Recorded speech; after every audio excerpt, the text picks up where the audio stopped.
Bonjour à tous, bienvenue sur AGM6. Donc, je passe au tutoriel numéro 56, si je ne me trompe pas, pour vous faire une petite démonstration rapide d'une nouveauté sur cette version 3.3 de Blender.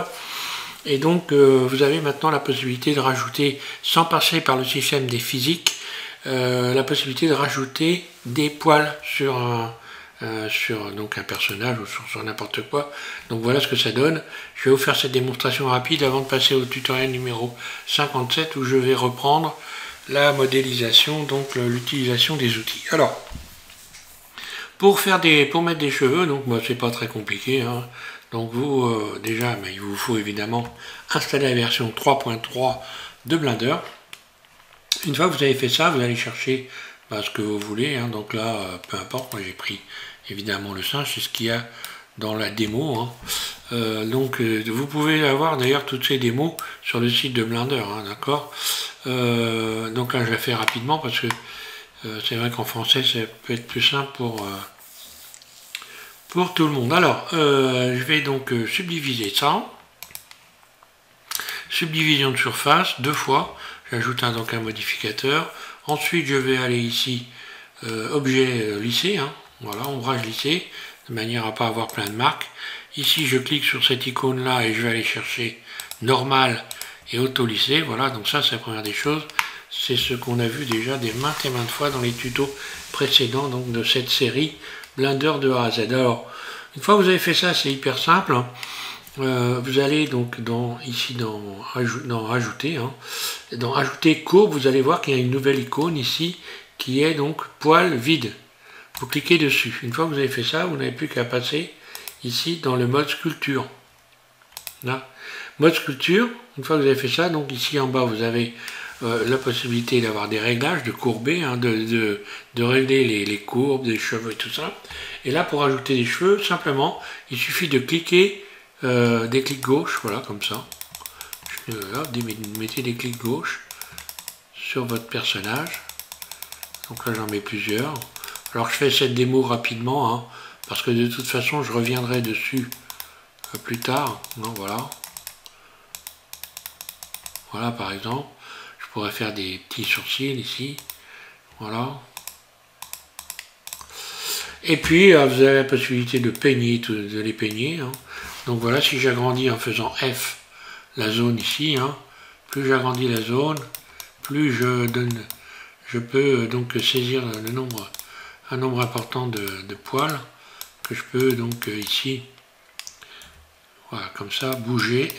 J'appuie en continu à gauche, là.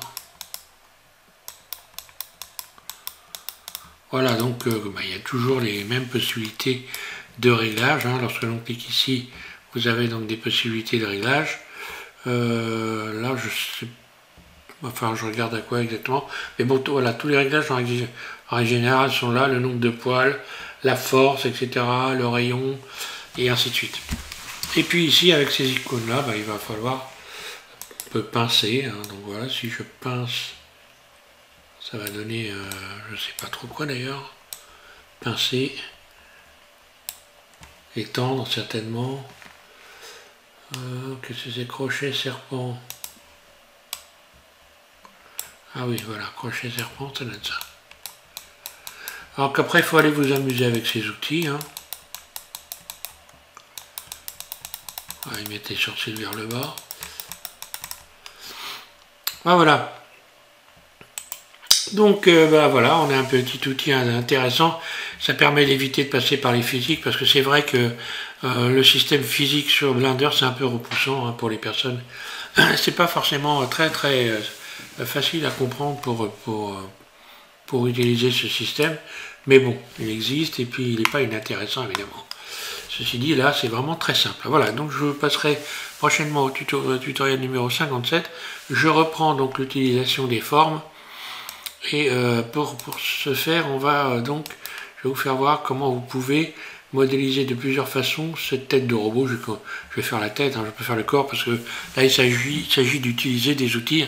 On est toujours dans ce contexte où j'utilise un maximum d'outils pour trouver donc une espèce de fluidité et surtout de voir qu'on peut avec on peut modéliser un objet de plusieurs façons et que c'est intéressant de travailler sur plusieurs façons de modéliser la même chose pour après, lorsque vous avez des problèmes, vous allez trouver rapidement des solutions. Voilà. Allez, je vous remercie tous de suivre SVM6. Je remercie en particulier toutes les personnes qui me suivent depuis très longtemps, qui ont eu la gentillesse en plus de m'envoyer des messages de remerciements et puis au sujet de mon retour, donc qui sont contents de me revoir. Vous allez forcément vous reconnaître puisque je suis avec vous depuis très très longtemps, vous êtes nombreux. Donc voilà, je vous remercie encore. Et puis je vais continuer cette série Blender de A à Z. Voilà. Je vous remercie et je vous souhaite à tous une bonne soirée puisque là, ça va être la soirée. Voilà. Merci.